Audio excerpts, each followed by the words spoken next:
in the same posture, shift your gaze towards your third eye, your visualization to Swamiji, and the bandha to the Mula bandha. Don't forget to internally chant the japa Sadashivoham. Visualize it rotating around your throat in a circular motion like a prayer wheel.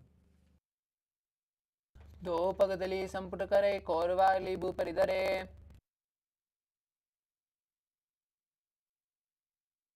Next up is Suryasana. Now keep your knees wide apart and raise them up off the mat. Join your thumbs and little fingers as you open up your palms, resembling a lotus flower in Padma Mudra. Raise your arms up above your head and gaze through the gap in between the palms. Now visualize Lord Surya in your inner space and perform Uddiyana Bandha, the stomach lock, and Mula Bandha, the root lock in Suryasana. Erido goda tariane panapani betika punitane.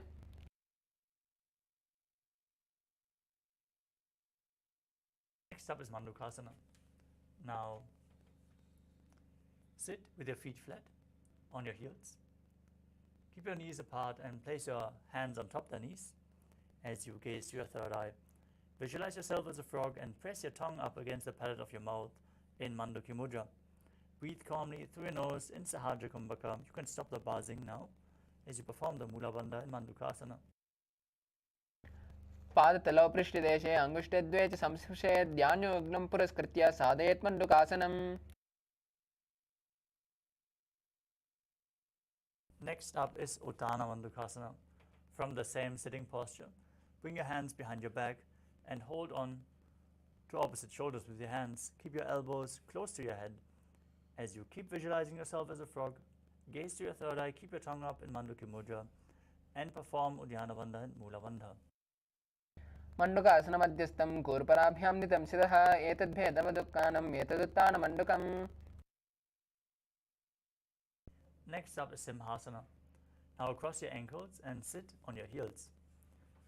As you visualize yourself as a lion, stretch your tongue out, exhale forcefully, and gaze to the tip of your nose. दक्षिणं सव्यगुल्पेन दक्षिणे तदेतरं हस्तौ च जान्व्यौ संस्थाप्य स्वाङ्गुलिश्च प्रसार्य च.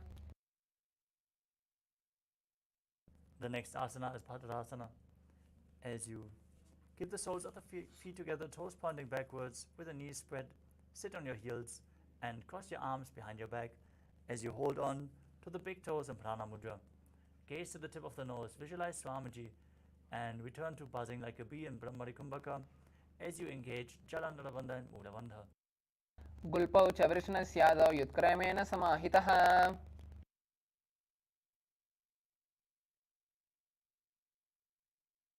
Next up is Kaka Bhushandi Asana. Now squat with your feet flat and keep your knees raised off the ground. Bring your arms in and around the raised knees and interlock your fingers behind your back if you can. Otherwise, reach as far as you can behind your back. Now gaze to your nose and visualize yourself as a crow. प्रथमे वेश उकृताने द्वौ हातपगम्बी च आने.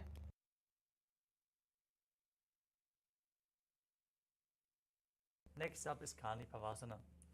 Now place your hands flat on the ground, shoulder width apart. Bring your knees onto your arms towards your armpits as you lean forward and down. Find balance and lift your feet off the mat. Balance on your arms.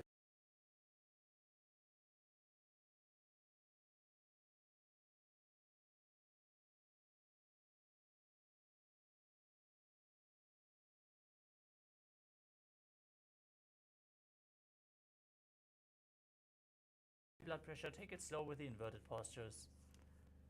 If you need support, you can lean against the wall or ask a partner if they can aid you in this asana. Now place your hands on the ground, shoulder width apart. Bring your elbows towards your armpits and place your crown of the head onto the mat. As you lean forward, raise your hips up and then straighten your legs up straight. Gaze to your nose and visualize Swamiji in your inner space.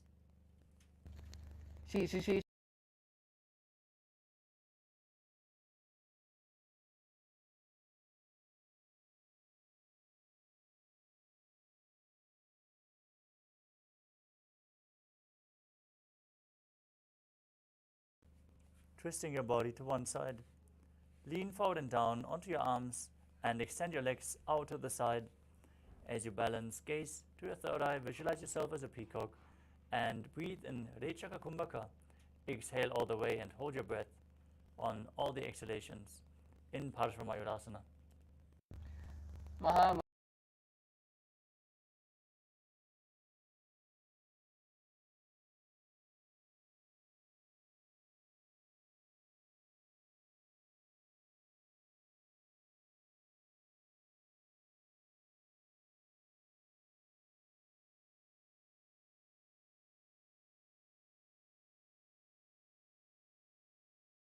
Flat on the ground, shoulder width apart, step both feet back into the plank position, Tadasana. As you step one foot outside the respective shoulder, in between the hands, gaze up to your third eye, visualize yourself as Lord Kala Bhairava in Bhairaganathasana. आसन को गुण पीति जाई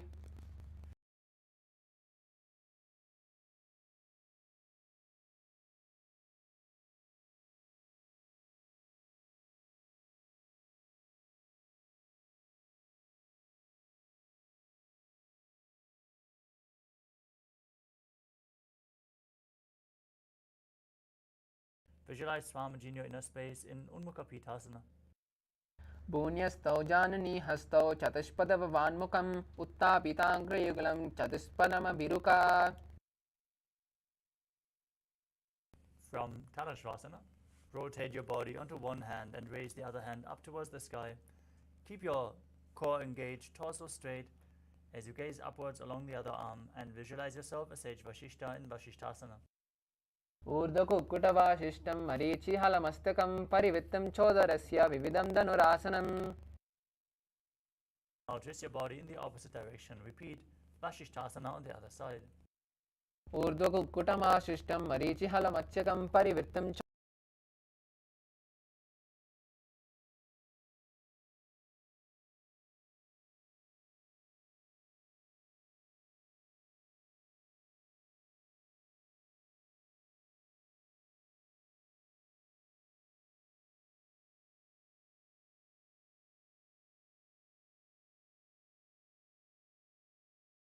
दो करा की ube हथेली कोरवाली मेले भेरी Next up is Paschimottanasana. With the legs extended forward, lean forward from the waist and hold onto the big toes in Prana Mudra, index and middle fingers. Now visualize Swamiji in your inner space.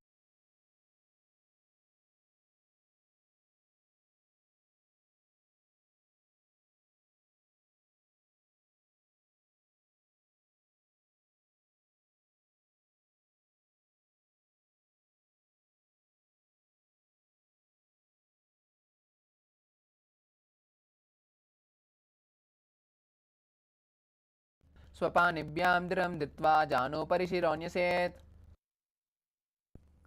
From Ugrasana, bring one knee, one heel up towards the groin.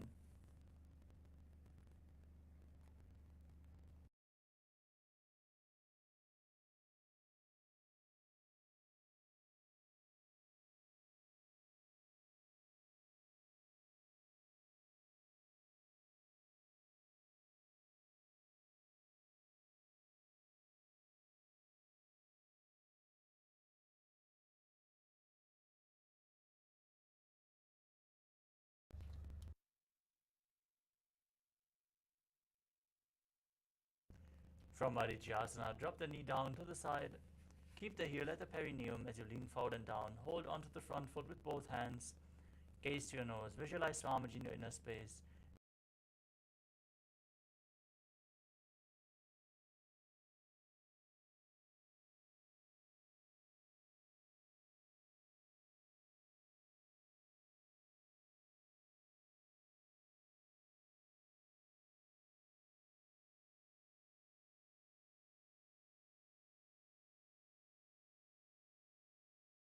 Both legs forward. Bring the other heel in towards the perineum. Lean forward and down. Interlock your fingers behind your back in Marichyasana on the other side. उत्तानपादं क्रौञ्चं च मरीचिं वीरभद्रकं नटराजं त्रिकोणं च सुप्ताङ्गुष्ठप्रसारणे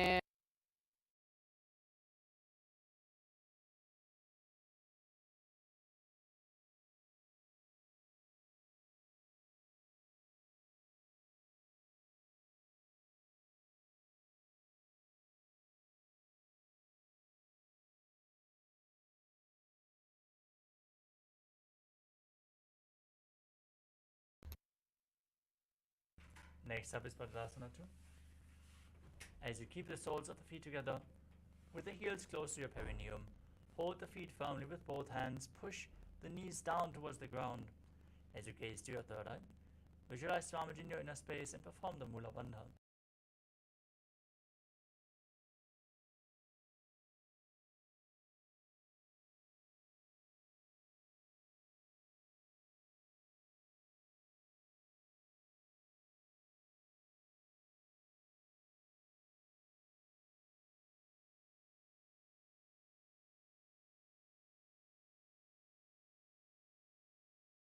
पूर्वचर Close to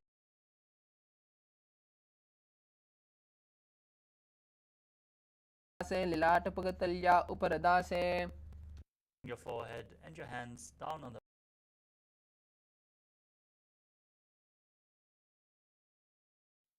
दो पगरेल संपुर करे सोए करे आने जा रे पसार Next up is some new. दावा पगान मोड़ी Visualize yourself as Sage Narada in Naradasana. अंगुष्ठन्तु गृहीत्यं मत्सपीठकम्. Visualize yourself as Rishika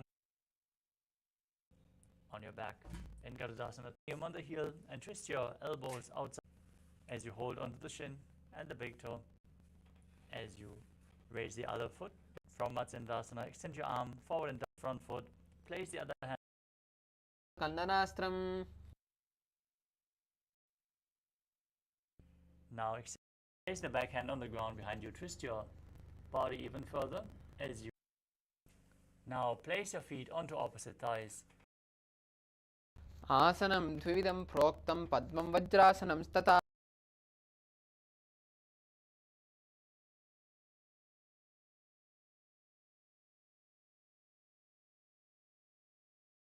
Inner space in Mahā KAILASA.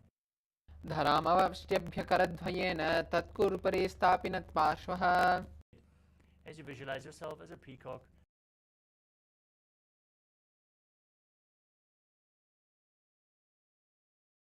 visualize yourself as a crocodile as you perform the Mula Bandha in Makarasana. अध्याससे ते हृदयं निधाय भूमौ च पादौ च प्रसार्यमानो.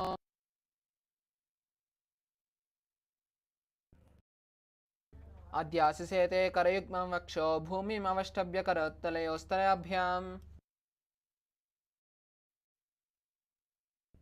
Next up is Ushtrasana. As you lay on your stomach, hold on. Now still holding onto the feet, kick your legs back and up as you raise your chest. Gaze up towards your third eye as you visualize yourself as Pinaka, Lord Shiva's bow in Dhanur.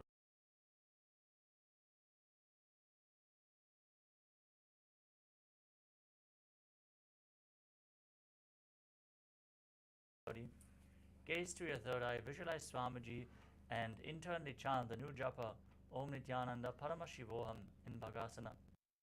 Ulta modi pavdo. Interlock your fingers as you place your crown of the head onto the mat. Hold your head with your hands and walk your feet forward, raising your hips. As you lift the feet off the ground, pull your knees in towards your chest. Try to touch your throat, touch your chin with the knees. As you gaze to your nose and visualize Swami.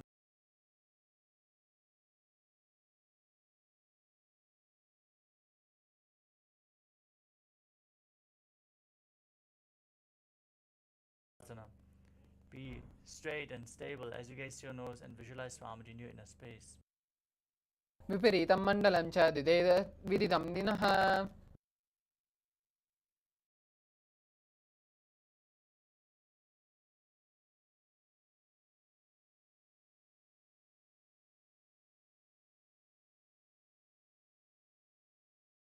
Rapid exhalation without inhaling. Push the air out from your abdomen in Bhastrika Kumbhaka. We're going to maintain this asana for the next few, this pranayama for the next few asanas.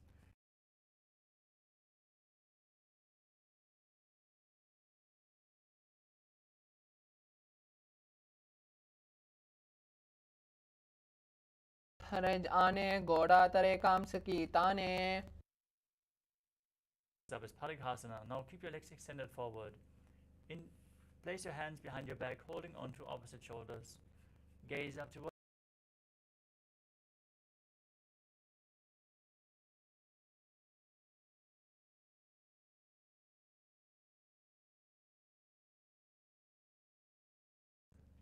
Raise at a 45-degree angle. Extend your arms forward, parallel to the ground.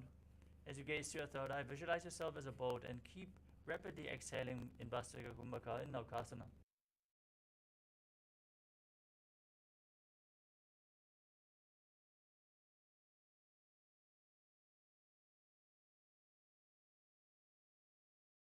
Them against your chest. As you gaze to your nose, visualize yourself as Lord Rudra in Rudrasana. पगतले संपुट करे हाथस्य पगा ऊंचा पगा की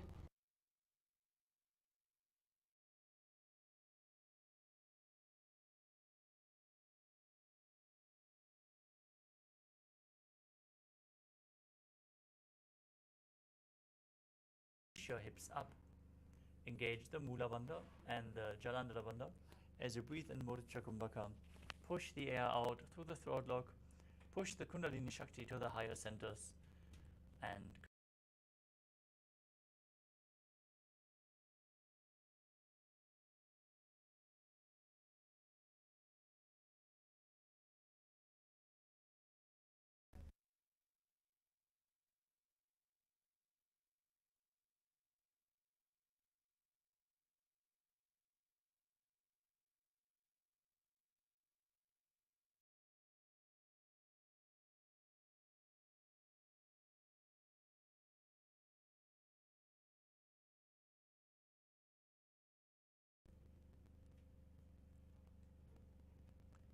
perform the Shakti Chalan Mudra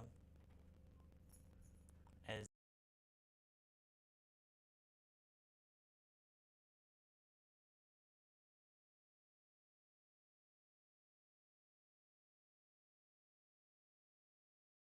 body and mind.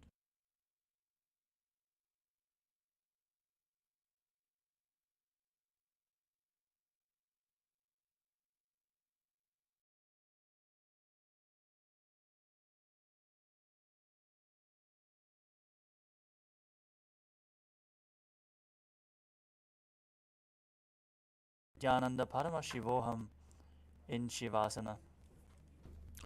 आतशवासनम् उत्तानं शववद्भूमौ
Now, everyone, slowly return to your physical body.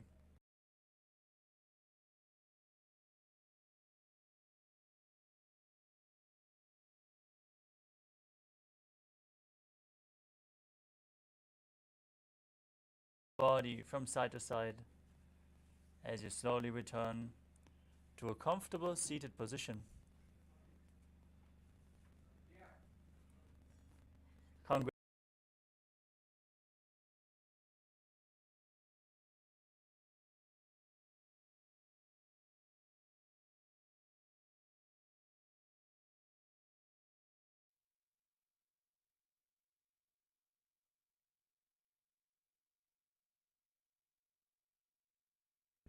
We are now going to have the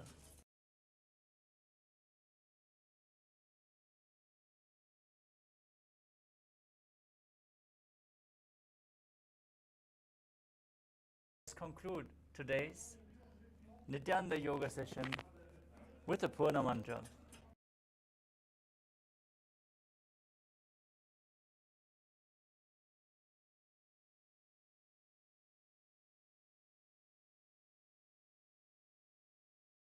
Deep breath. Visualize Swamiji in your inner space as we chant the Purna mantra. Om Purnamada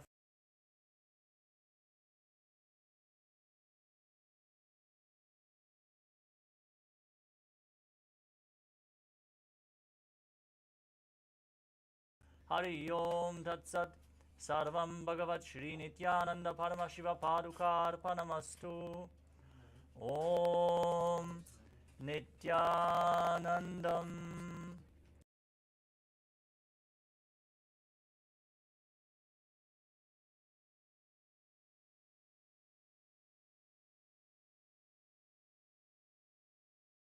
I bless you all.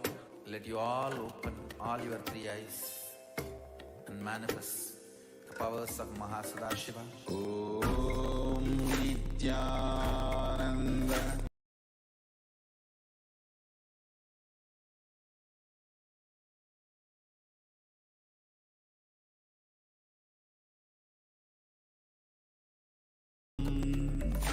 Om Nithyananda.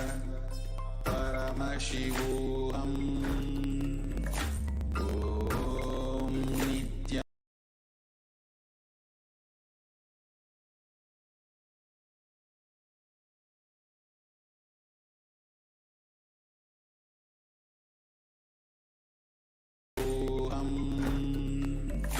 Om Nithyananda. Paramashivoham.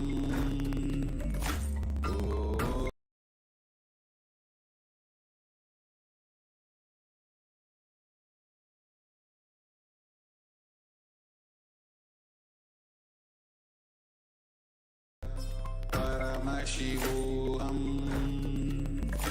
Om Nithyananda. Paramashivoham.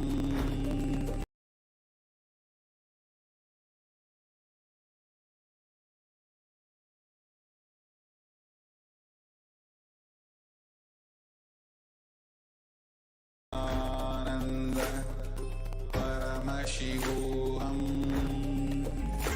Om Nithyananda. Paramashivoham.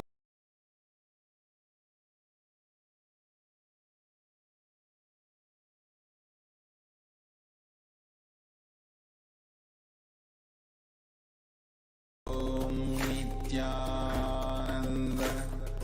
Paramashivoham. Om Nithyananda.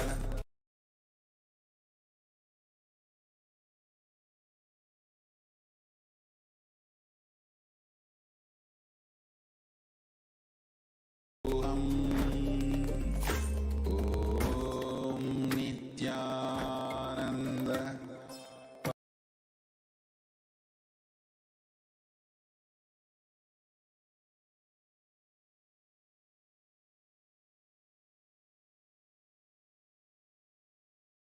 Om Nithyananda. Paramashivoham. Om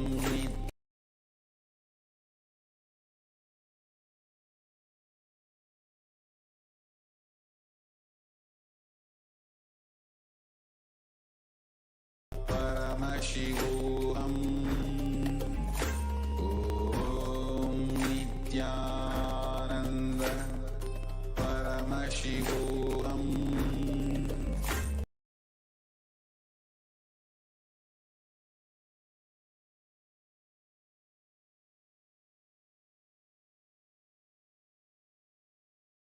Ananda Paramashivoham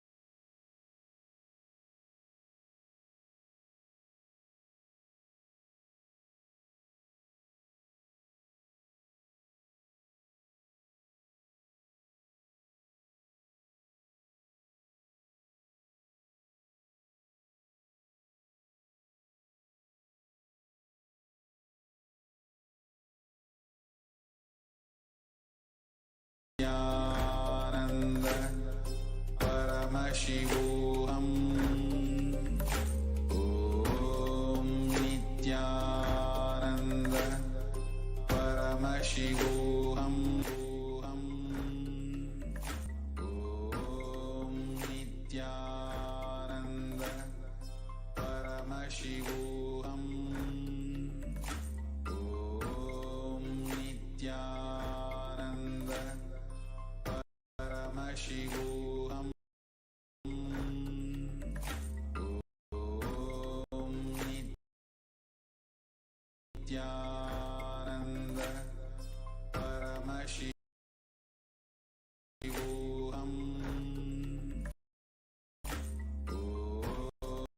Om Nithyananda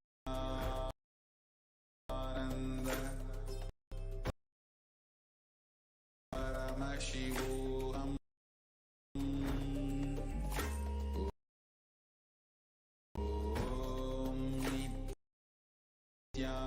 Nithyananda Paramashivoham Om Nithyananda Paramashivoham Om Nithyananda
Paramashivoham. Om Nithyananda Paramashivoham. Om Nithyananda.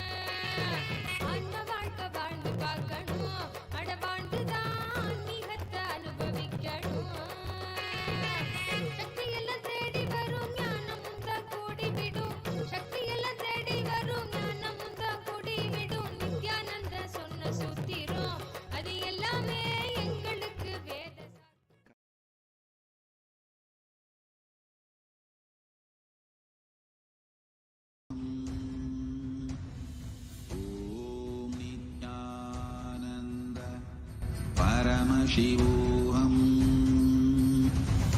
Om Nithyananda Paramashivoham. Om Nithyananda Paramashivoham.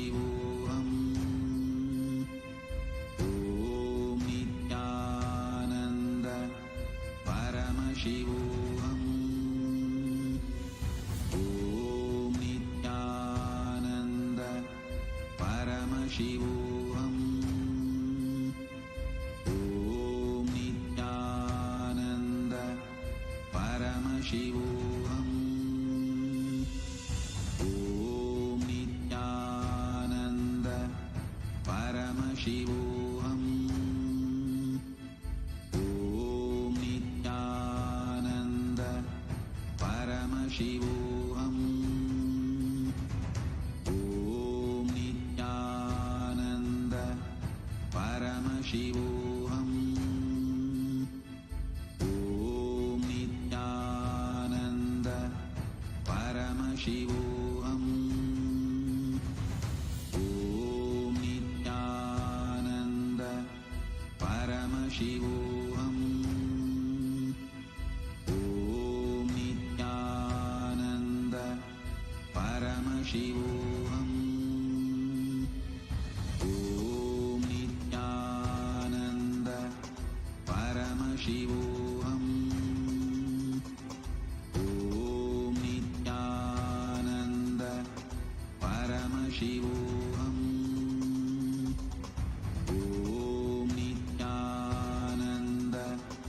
Paramashivoham. Om Nithyananda Paramashivoham. Om Nithyananda Paramashivoham. Om Nithyananda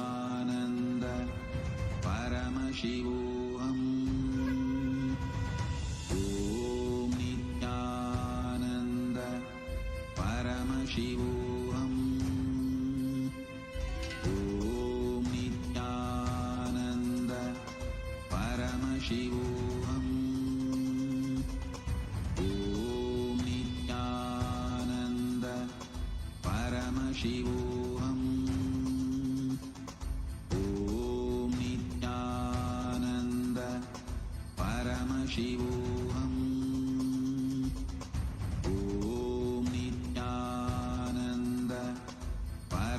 Nithyananda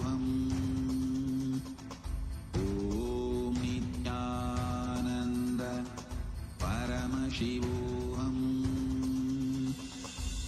Om Nithyananda Paramashivoham.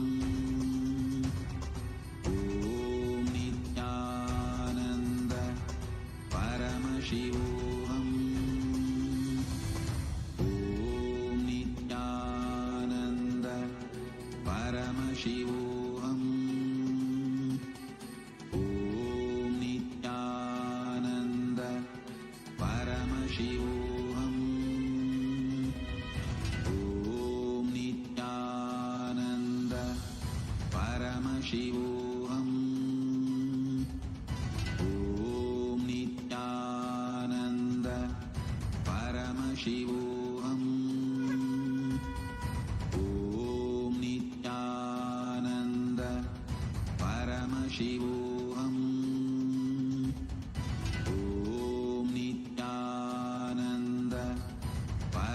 Paramashivoham.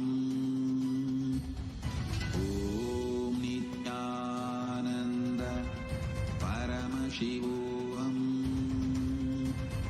Om Nithyananda Paramashivoham.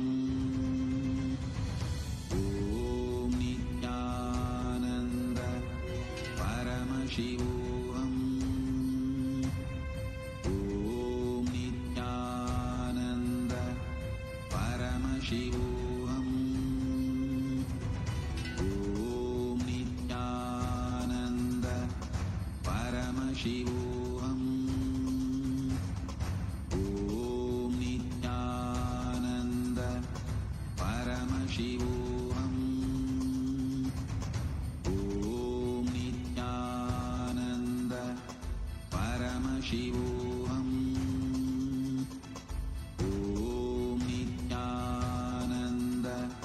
Paramashivoham.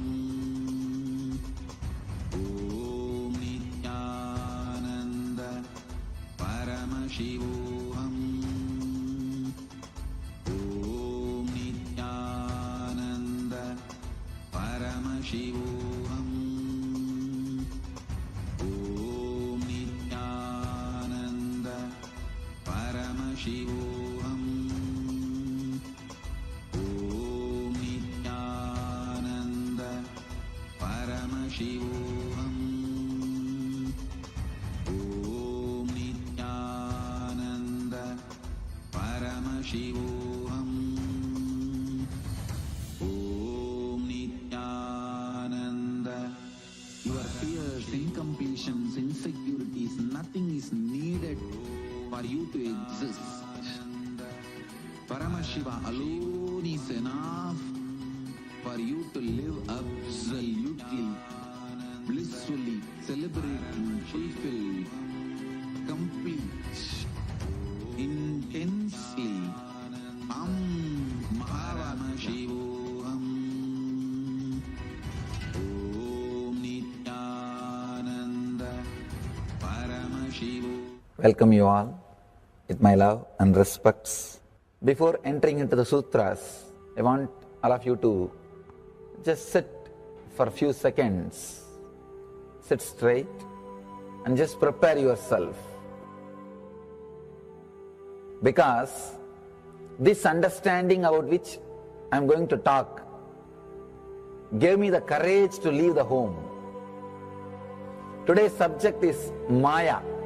Actually, many times, the young age I used to think I should leave the home, go around, live a sannyas life. Suddenly, one day, when I was reading one of the Shankara's work on this Maya, somehow the concept clicked. The word Maya cannot be translated into English. Thinking the lesser reality as the higher reality is what we call Maya. What you are seeing, you can't say this is illusion. No, this is not ultimate. Your understanding this is ultimate is illusion. The moment the click happened, I was ready not only to leave the house, decided to live like a Shankara. In the Vedic tradition, anybody wants to become enlightened has to leave their home. They have to become homeless. It is a basic condition for enlightenment. You can't be in your hometown. You have to start wandering, studying, because to enter into the ultimate truth, you need to have the courage to go behind wherever it leads. There is a beautiful sutra in Brahma Sutra, the first sutra of Brahma Sutra. It says, Atato Brahma Jignasa, let us inquire into the reality. It says, only a courageous person who is ready to go behind wherever truth leads can enter into this science. In those days, we had a beautiful system. When somebody becomes enlightened, he will go around and sit with all other scholars, pandits, learned people, and he will open up his understanding. The other person will open up his understanding. Whoever can take the other person to the deeper level of understanding will follow him. That's all. That is why exploring the truth into the deeper and deeper level has been made as a compulsory basic value for anybody who wants to explore the reality, explore into the truth. What we need to understand from this story, courage to go behind the truth, wherever it leads. Even they are ready to gamble with their life, but they are ready for truth.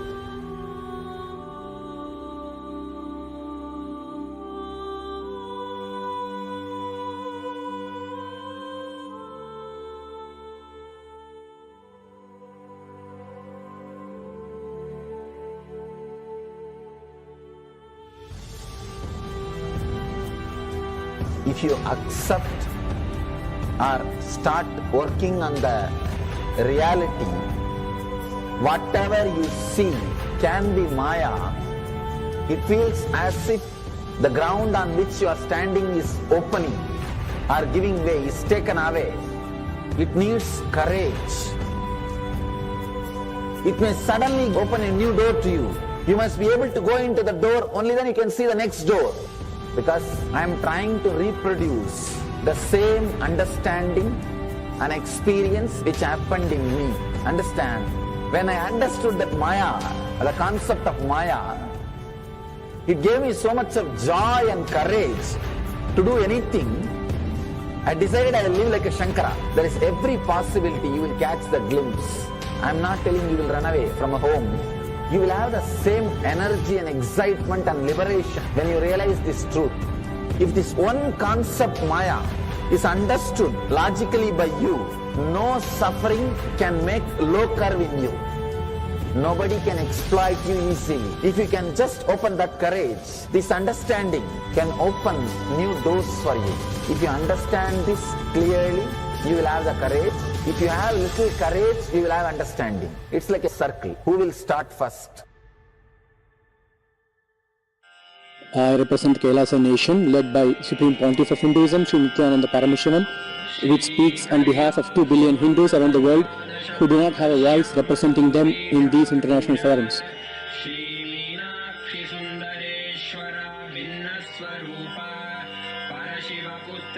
Alright, I'll start from my side first.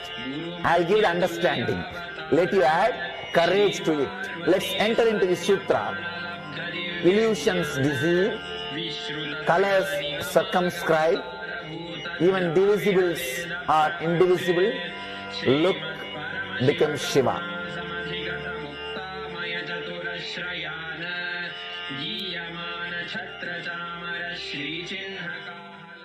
Welcome you all with my love and respects. Before entering into the sutras, I want all of you to just sit for a few seconds. Sit straight and just prepare yourself. Because this understanding about which I am going to talk gave me the courage to leave the home. Today's subject is Maya.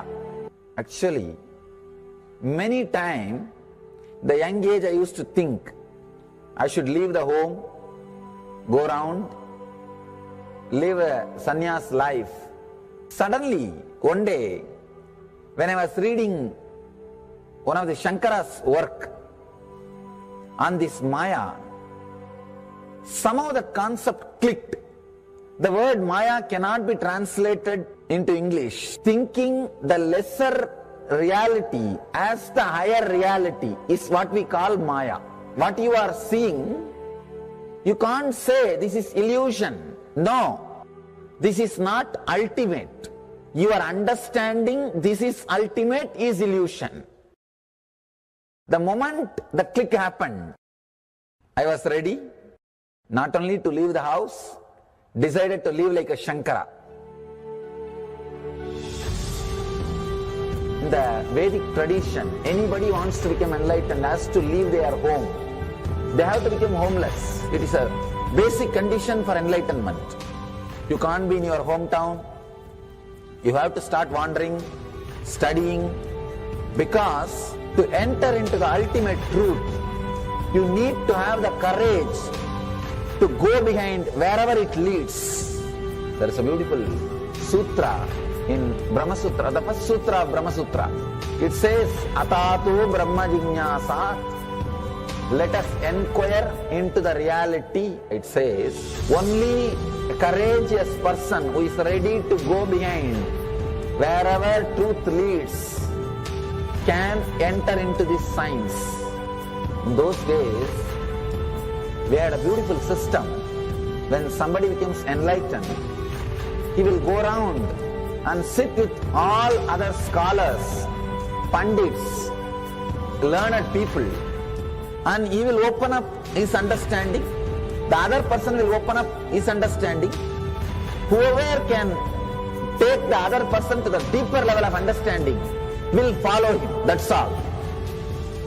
That is why exploring the truth into the deeper and deeper level has been made as a compulsory basic value for anybody who wants to explore the reality, explore into the truth. What we need to understand from this story, courage to go behind the truth, wherever it leads. Even they are ready to gamble with their life, but they are ready for truth.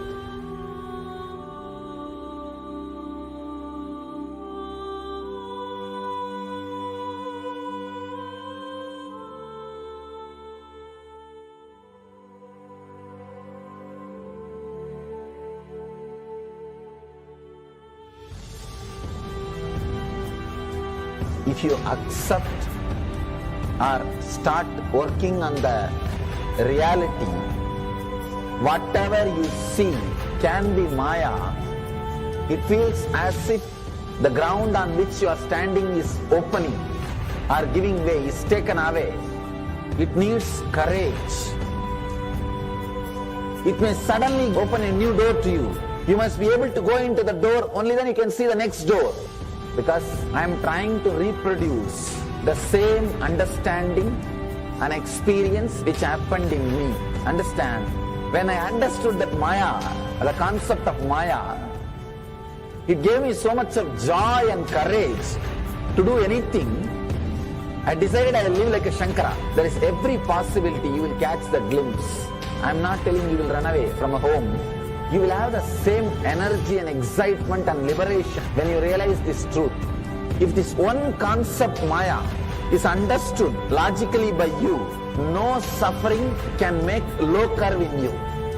Nobody can exploit you easily. If you can just open that courage, this understanding can open new doors for you. If you understand this clearly, you will have the courage. If you have little courage, you will have understanding. It's like a circle. Who will start first?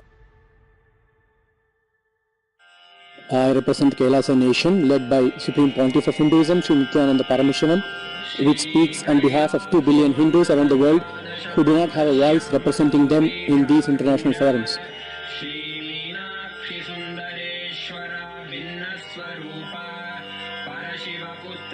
Alright, I'll start from my side first. I'll give the understanding. Let you add courage to it. Let's enter into the sutra.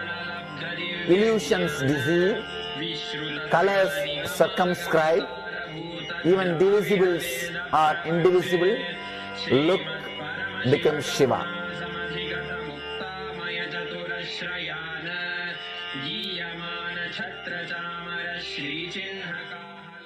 Welcome you all with my love and respects. Before entering into the sutras, I want all of you to just sit for a few seconds. Sit straight and just prepare yourself. Because this understanding about which I am going to talk gave me the courage to leave the home. Today's subject is Maya. Actually, many times, the young age I used to think I should leave the home, go around, live a sannyas life. Suddenly, one day, when I was reading one of the Shankara's work on this Maya, somehow the concept clicked. The word Maya cannot be translated into English. Thinking the lesser reality as the higher reality is what we call Maya. What you are seeing, you can't say this is illusion. No, this is not ultimate. Your understanding this is ultimate is illusion. The moment the click happened, I was ready not only to leave the house, decided to live like a Shankara. In the Vedic tradition, anybody wants to become enlightened has to leave their home. They have to become homeless. It is a basic condition for enlightenment. You can't be in your hometown. You have to start wandering, studying, because to enter into the ultimate truth, you need to have the courage to go behind wherever it leads. There is a beautiful sutra in Brahma Sutra, the first sutra of Brahma Sutra. It says, Atatu Brahma Jignasa. Let us inquire into the reality. It says, only a courageous person who is ready to go behind wherever truth leads can enter into this science. In those days, we had a beautiful system. When somebody becomes enlightened, he will go around and sit with all other scholars, pandits, learned people, and he will open up his understanding. The other person will open up his understanding. Whoever can take the other person to the deeper level of understanding will follow him. That's all. That is why exploring the truth into the deeper and deeper level has been made as a compulsory basic value for anybody who wants to explore the reality, explore into the truth. What we need to understand from this story, courage to go behind the truth, wherever it leads. Even they are ready to gamble with their life, but they are ready for truth.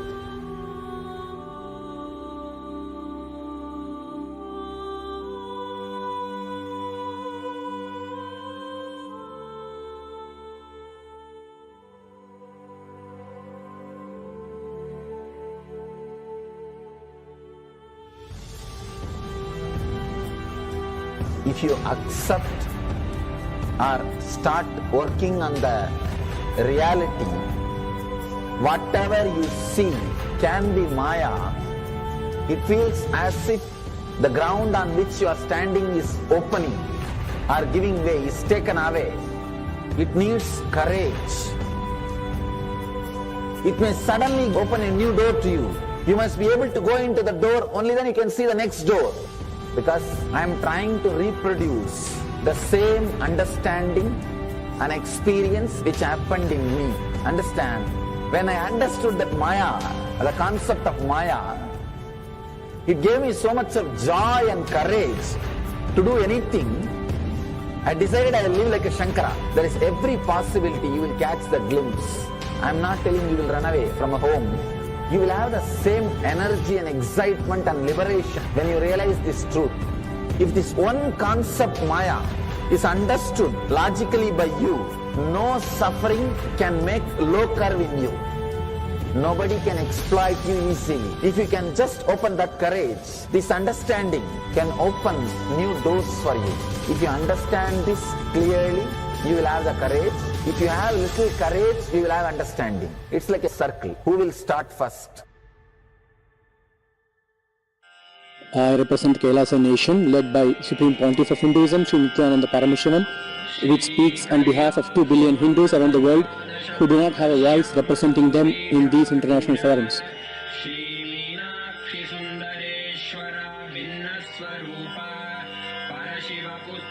Alright, I'll start from my side first. I'll give the understanding. Let you add courage to it. Let's enter into the sutra. Illusions deceive, colors circumscribe, even divisibles are indivisible. Look becomes Shiva.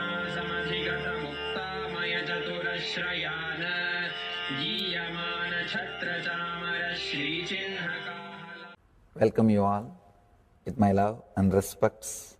Before entering into the sutras, I want all of you to just sit for a few seconds. Sit straight and just prepare yourself. Because this understanding about which I am going to talk gave me the courage to leave the home. Today's subject is Maya. Actually, many times, the young age I used to think I should leave the home, go around, live a sannyas life. Suddenly, one day, when I was reading one of the Shankara's work on this Maya, somehow the concept clicked.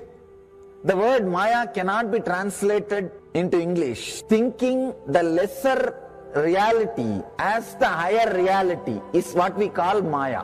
What you are seeing, you can't say this is illusion. No, this is not ultimate. Your understanding this is ultimate is illusion. The moment the click happened, I was ready not only to leave the house, decided to live like a Shankara. In the Vedic tradition, anybody wants to become enlightened has to leave their home. They have to become homeless. It is a basic condition for enlightenment. You can't be in your hometown. You have to start wandering, studying, because to enter into the ultimate truth, you need to have the courage to go behind wherever it leads. There is a beautiful sutra in Brahma Sutra, the first sutra of Brahma Sutra. It says, Atato Brahma Jignasa, let us inquire into the reality. It says, only a courageous person who is ready to go behind wherever truth leads can enter into this science. In those days, we had a beautiful system. When somebody becomes enlightened, he will go around and sit with all other scholars, pandits, learned people, and he will open up his understanding. The other person will open up his understanding. Whoever can take the other person to the deeper level of understanding will follow him. That's all. That is why exploring the truth into the deeper and deeper level has been made as a compulsory basic value for anybody who wants to explore the reality, explore into the truth. What we need to understand from this story, courage to go behind the truth, wherever it leads. Even they are ready to gamble with their life, but they are ready for truth.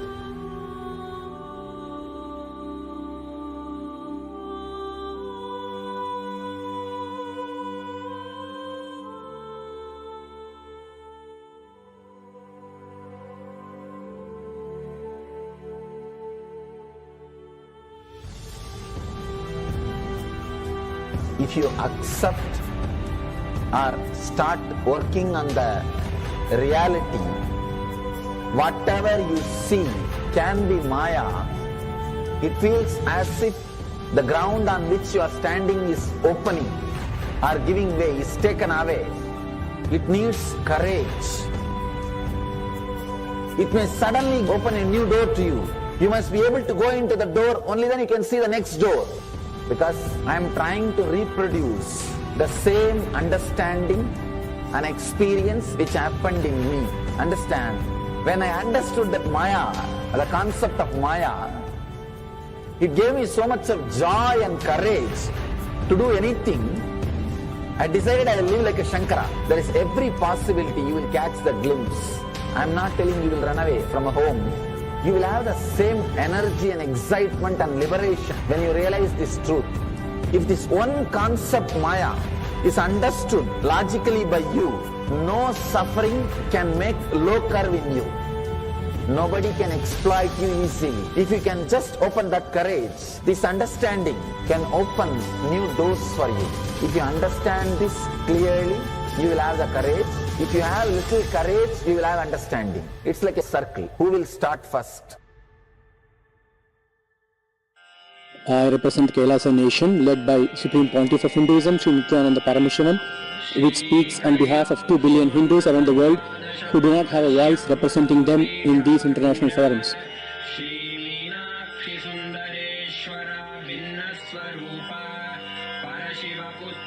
Alright, I'll start from my side first. I'll give the understanding. Let you add courage to it. Let's enter into the sutra. Illusions deceive, colors circumscribe, even divisibles are indivisible. Look becomes Shiva.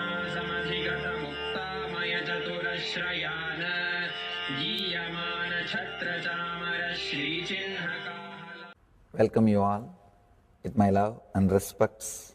Before entering into the sutras, I want all of you to just sit for a few seconds. Sit straight and just prepare yourself. Because this understanding about which I am going to talk gave me the courage to leave the home. Today's subject is Maya.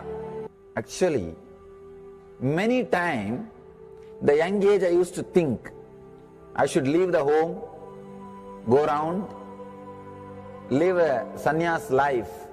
Suddenly, one day, when I was reading one of the Shankara's work on this Maya, somehow the concept clicked.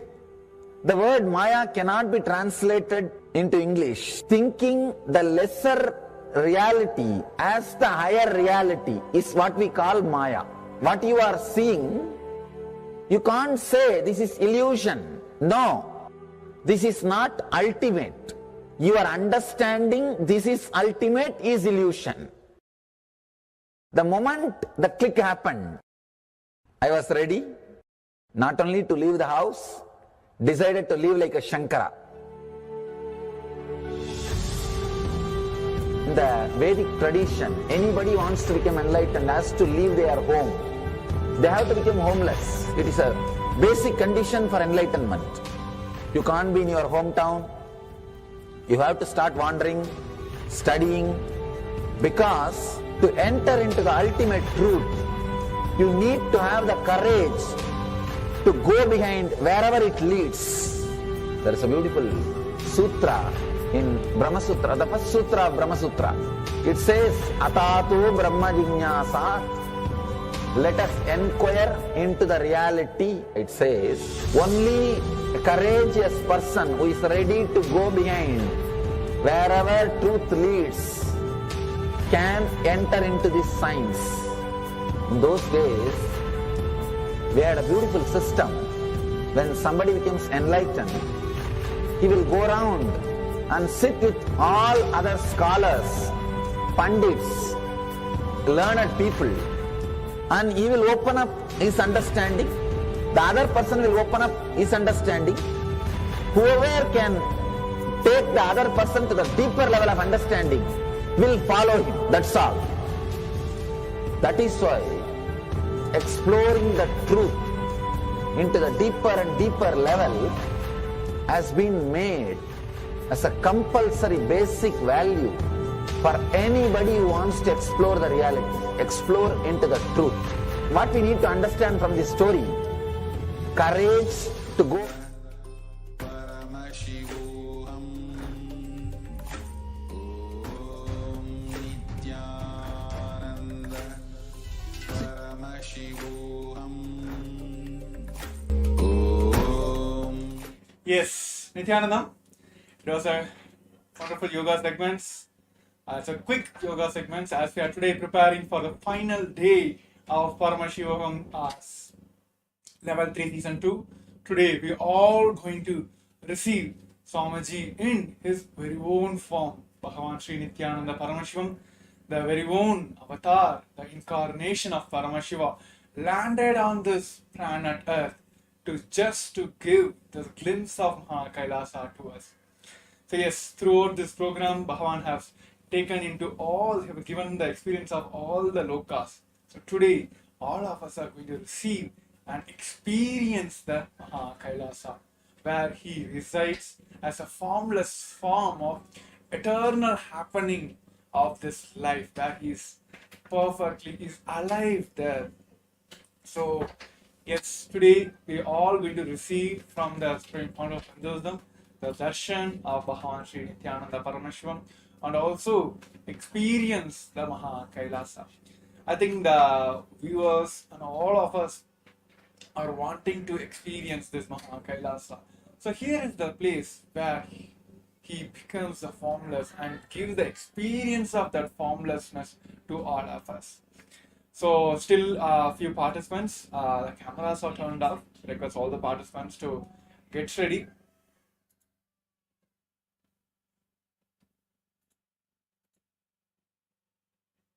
Today is the final day, and also today is the day where Sundareshwara taken over the ruling from the Meenakshi. Today we're going to also witness the Pattabhishekam of Sundareshwara Paramashiva, where the Supreme Fount of Hinduism is also the 293rd Guru Mahasannidhanam of Madurai Shyamala Pita Sarvanya Pita, the lineage where Devi Meenakshi herself, through that Sarvanya Pita, where Meenakshi herself ruled all the 56 nations at a time, all the Akhand Bharat.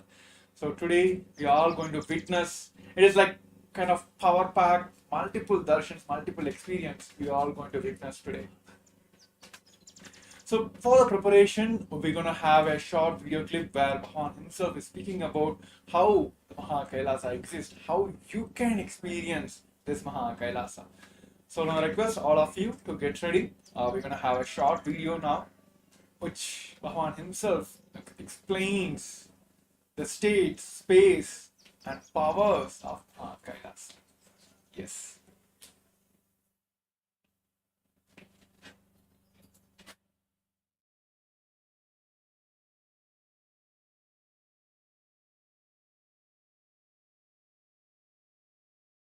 Los Angeles KAILASA is one of the connection points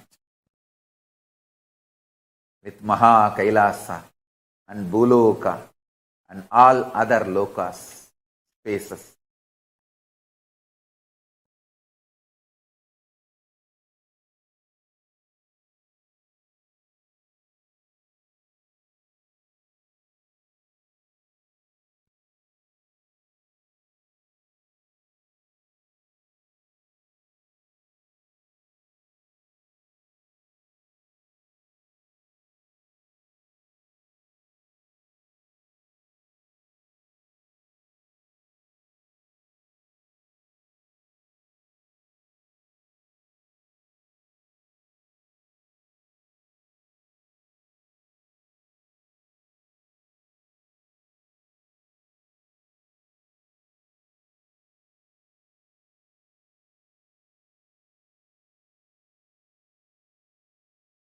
Los Angeles KAILASA is literally place where Paramashiva's being exists.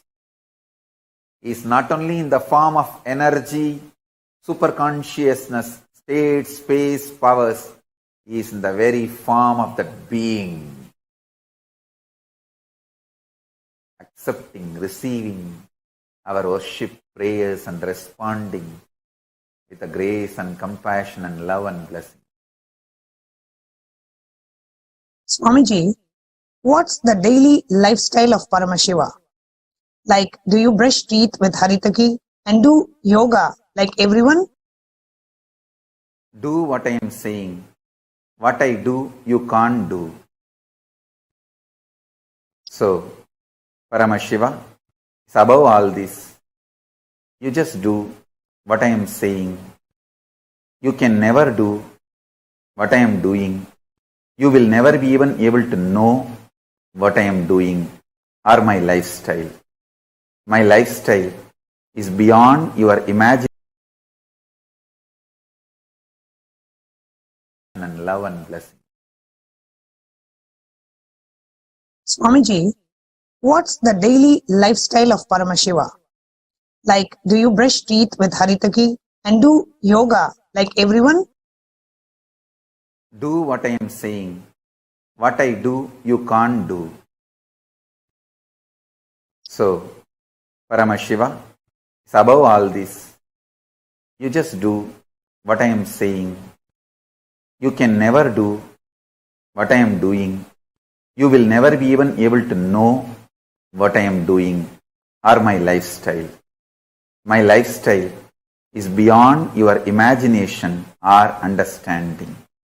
How to enrich husband and kids who are not open to see how awesome Swamiji is, and how they should not miss the opportunity to connect with him in this lifetime. Understand? You just need more intense tyaga. If your family, friends, whom you really love,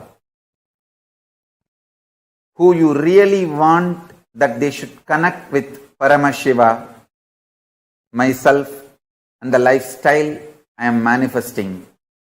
But if they are not getting connected, the message I am sending for you is you just need little more tyaga.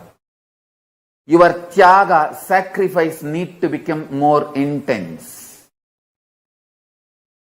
Bring more tyaga towards Paramashiva. Learn to sacrifice.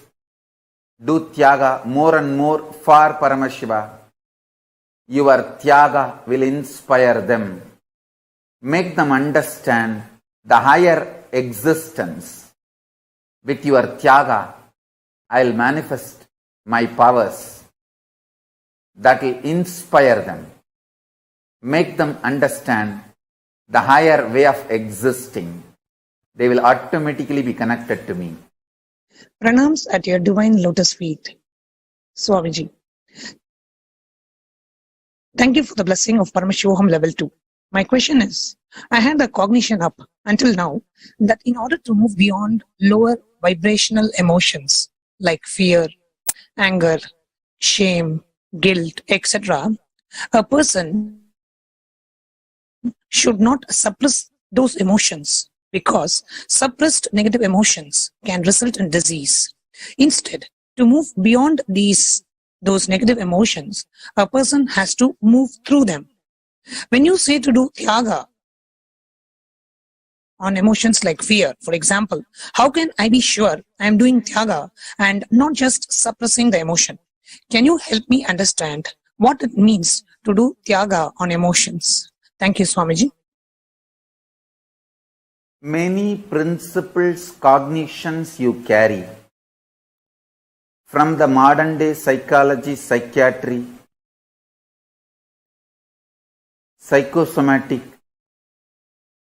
so-called sciences are disastrous, dangerous, destructive, demonic. Those cognitions came from sick mind to keep the humanity sick forever. This is the largest psychological terrorism done on humanity. Modern day psychology is the root cause of all the psychological sickness of humanity. The false, wrong principles they taught are the reason for all the sufferings of the modern day humanity. Tyaga is not suppression. That's the first truth you need to know. Second truth, you can never go through them and come out of them.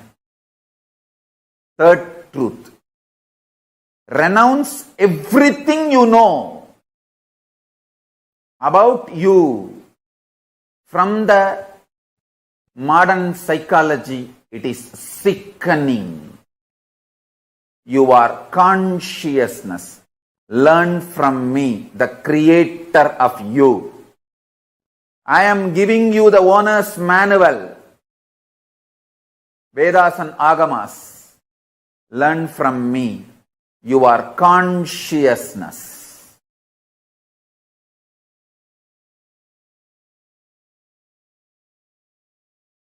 And Tyaga is the way to kindle, explode the pure consciousness.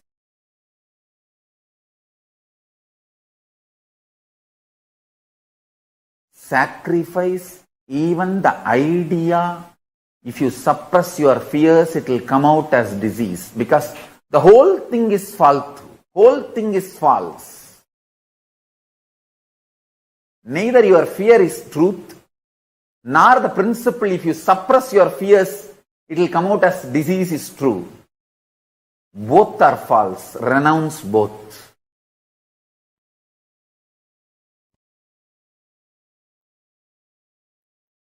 Modern day psychology is the greatest psychological terrorism done on human beings. Modern day psychological principles are the reason for all the psychological disease and sufferings of humanity.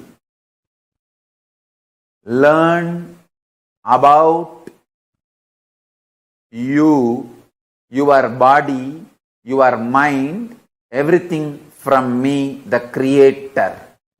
I have given you the owner's manual in Vedas and Agamas. Learn only from that source, not from blackmailers.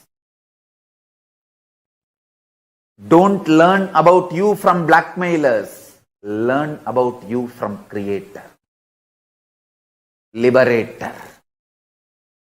I am your Creator and I am your Liberator. Learn from me, Veda Agamas, not from blackmailers and deluders. Psychiatric doctor and patient relationship is equivalent to disciple-disciple relationship. Deluded, trying to guide another one deluded. Blind tries to lead the blind.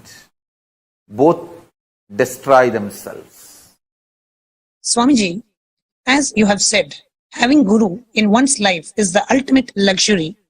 How can we stop taking you for granted? First,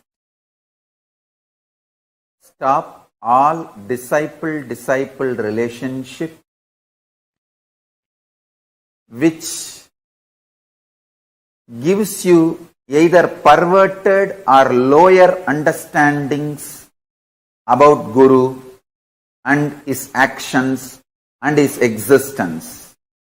Second, stop allowing people to poison you who claim they know more about Guru than you because they lived around him or they were closer to him or closer to his body, near to the place where he was living. All that.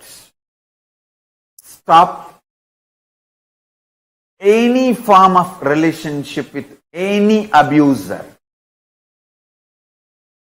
accuser, or who looks at Guru lower than the way you connect with him. Third, Guru-disciple relationship is just between you and him. There cannot be comparison.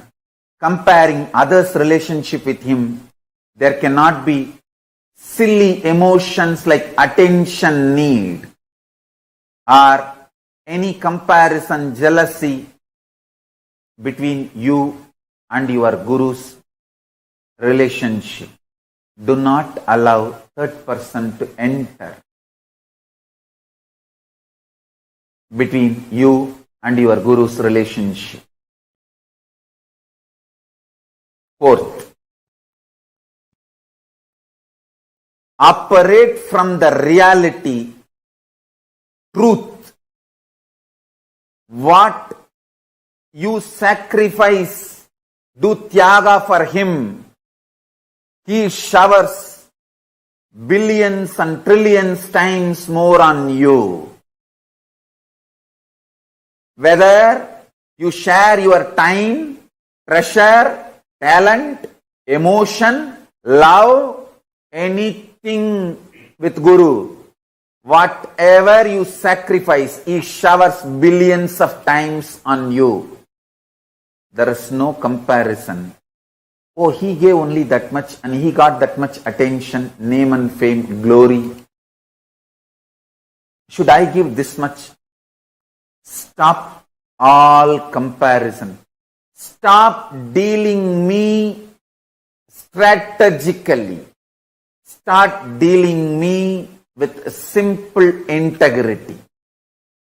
Simple integrity and simple straightforward tyaga.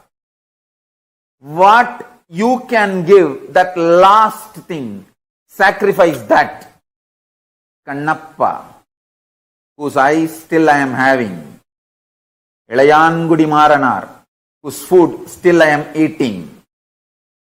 Understand, all these people gave the last push and gave what they can give. Sacrifice. Kannappa's first eye I am not having. Second eye I am having. His first eye is tyaga. Second eye is ultimate tyaga.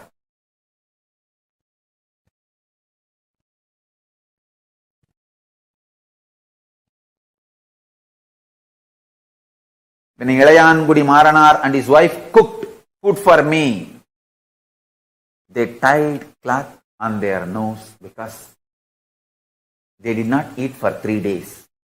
If they smell the food, their mouth may give saliva, so food will be dirtied because mentally they wanted to eat. Uchishta. So they tied the cloth and cooked for me. That tyaga still I am enjoying. Understand? The relationship between you and me is absolute tyaga based. You give your ultimate, I give my ultimate. It is not strategic. It is tyaga. Undeniable tyaga. I don't care who gives what. Is it the last thing he is giving? That is what I care. Millions of people give food. I don't eat. Ilayangudi Maranar. The last seed rice he had, he cooked and gave. That is the last he has. That decision, that will persistent, that tyaga is what I am enjoying. And I showered myself for him, on him, forever.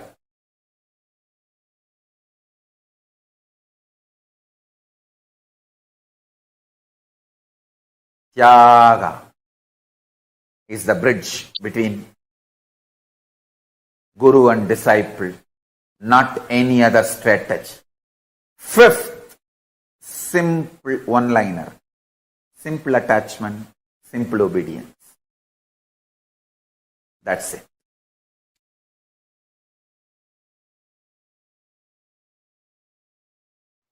I want all of you to know, listen. Sometimes you will be so sure of you, you will not bother about this external world. You only want Kailasa. I'll tell you, just 2-3 days before, from my Purvashram family, I got a phone call. They sent a message, Swamiji, actually my grandmother passed away. I don't know how many of you know if you read my biography, at the age of 2, my grandmother opened her treasury and asked me to pick up what I want. I picked up Rudraksha and threw everything out, tumbled the box by pushing it aside, just picking only the Rudraksha mala. That same grandmother, she passed away. All her jewels are there. So they sent a message, Swamiji, your share will come around some 100 sovereign. 100 sovereign means I think 800 gram gold. Should we get it and send it to you? I laughed. Hey, at the age of 3, I rejected it. And you are asking me, do I want that at the age of 44? At the age of 3, I clearly picked up what I want from that whole box and threw it, all the other things. And you want me to have that at the age of 44? From 3, I am very clear what I want. Listen carefully.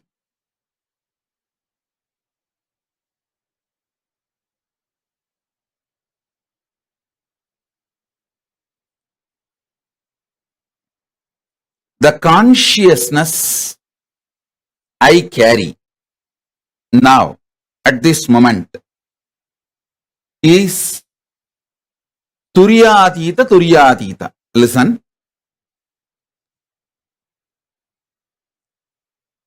Listen carefully. Consciousness I carry is Turyatita Turyatita. The consciousness you all carry varies. Sometimes it goes to deep sleep, sometimes dream state, sometimes waking state, sometimes in the waking state you dream. It goes ups and downs. Listen. The good news is I can connect my breathing with all your breathing and infuse my consciousness into you. The great news is whatever infused permanently stays in you till you digest and make it as part of you.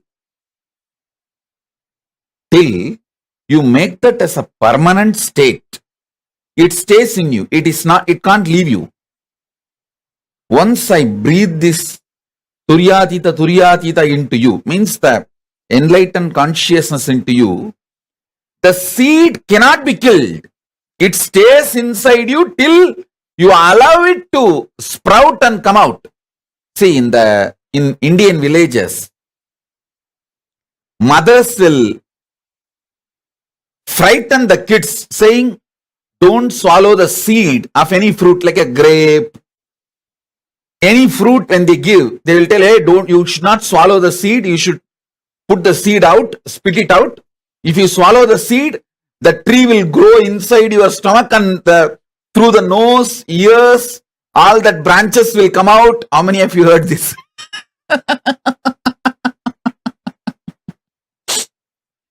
Because moms don't want that seed to get stuck in your throat.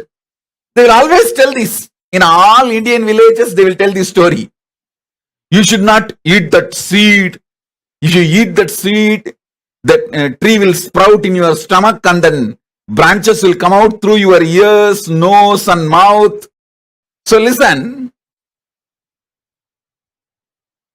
same way, the enlightened consciousness which I am putting inside you, till it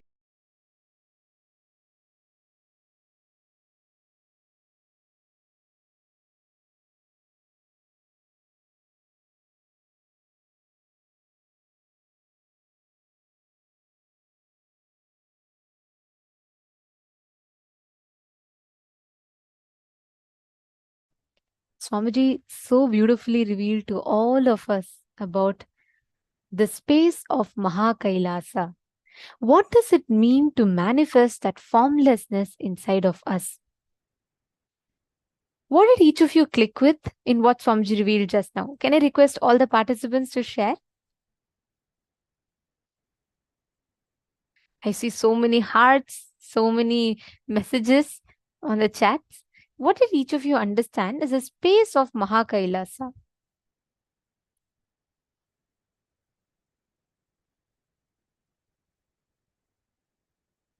Makaman is saying psychology is crap. That's the understanding. That's right. Swamiji said, like Swamiji revealed, The space beyond all our cognizance, understanding what we exist, all of that. Ma Dahanananda has put, decided to live like Shankara, so very beautiful. Courage to go behind the truth wherever it leads. Ma Hongsu has put, Guru-disciple relationship only between you and Guru, no third person.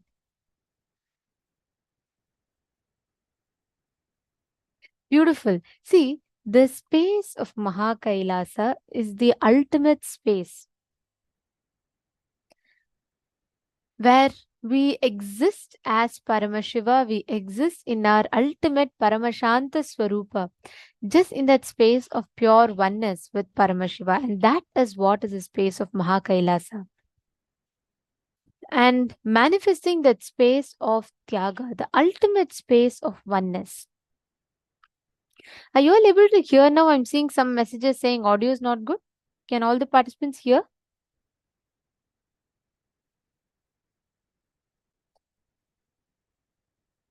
Okay, great. So now, Swamiji had revealed in this for all of us a very, very important truth. The formlessness of Paramashiva is what exists in Mahā KAILASA. You need consciousness, the free will, which can do right or wrong to move to enlightenment zone or the highest planes. The moment you move to the higher planes, you will experience the space of enlightenment where there is nothing other than you that exists. That is just pure enlightenment, the state of enlightenment. And what is the way? The password to connect to Mahā KAILASA is Mahavakya.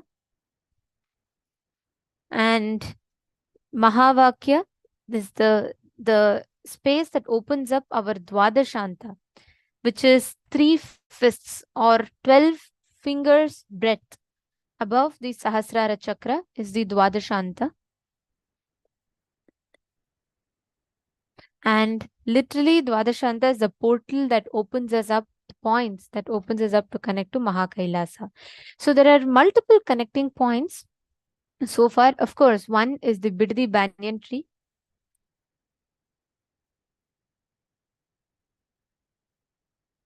Adi Kailasha Kalpa Vriksha, the Biddi banyan tree, is one of the connecting points. The second is the Dwadashanta, which is just like 3 fists above our Sahasrara, like right above your crown center. And third is Mahavakya, which is a password directly which connects. Swamiji tells the moment you chant Mahavakya, your inner space opens up to Mahā KAILASA. And the fourth is KAILASA, Los Angeles. Paramashiva in the very form of Swamiji and gracing in his Nija Avatara, receiving our worship, prayers and responding with all the grace and blessings. So yes, Mahavakya, Dwadashanta, Los Angeles KAILASA, Biddi Kalpavriksha, all of them are a password to connect to Mahā KAILASA and a direct connecting point. Now, each of us are going to be connecting with Paramashiva. Just sit straight. Place your Atmalinga. Like a password. Mantra means unconsciously, continuously it keeps going inside of you. No. Swamiji tells you, it's like you thinking about brinjal and chanting the mantras. It's not like mantra. It is just a declaration. Like how for you to sign into your Gmail, you use a password. For you to unlock your phone, you use a password. Right? Same way. Just chant the Mahavakya. Intensely chant the Mahavakya. Automatically the portal opens up for you to connect to Mahā KAILASA. Let's start the process. Come on. Nithyananda Paramashivoham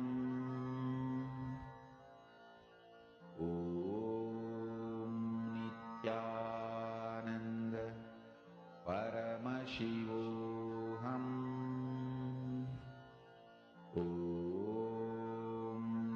Nithyananda Paramashivoham